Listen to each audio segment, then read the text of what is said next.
Всемирный Абхазо-Базинский конгресс реализует проекты в различных сферах: образовательные программы, благотворительные акции, спортивные, культурные, памятные мероприятия. Однако самым большим достижением председатель Высшего совета ВАК Муса Экзеков считает то, что команда конгресса состоялась.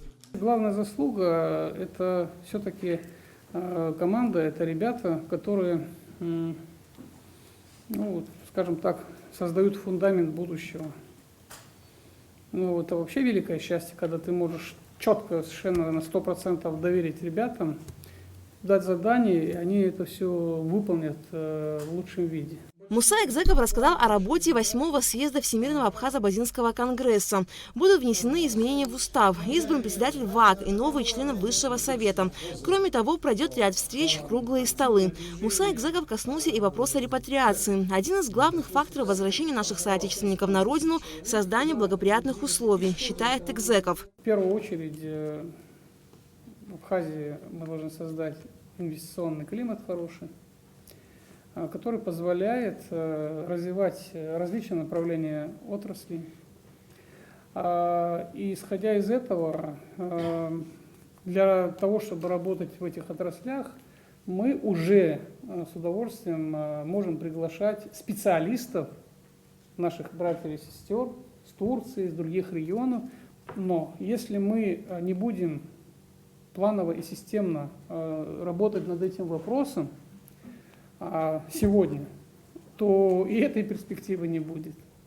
А демографический вопрос, он становится острее и острее. Говоря о взаимодействии Конгресса с абхазскими СМИ, Муса Экзеков отметил, что за 5 лет было достаточно информационной поддержки от СМИ, и он выступил за укрепление сотрудничества новыми совместными проектами. Я бы хотел предложить новый формат, который мы подготовим со своей стороны и предложим вам, чтобы мы побольше показывали, информировали население и с акцентом на то, что мы бы создавали такие возможности. Я повторю, что много хороших примеров есть, что мы побольше положительной информации доносили до населения. Я уверен, что хорошая положительная информация несет здоровье населения. Я предлагаю очень плотно взаимодействовать, и если нужно какой-то формат дискуссионного клуба создавать на эту тему тоже, пожалуйста, мы со своей стороны предложим. В ходе пресс-конференции председатель Высшего совета ВАК Муса Экзеков ответил и на другие вопросы журналистов, касающиеся культуры, литературы, сохранению языка. Альга Трапш, Лилиан Маршан, Абхазское телевидение.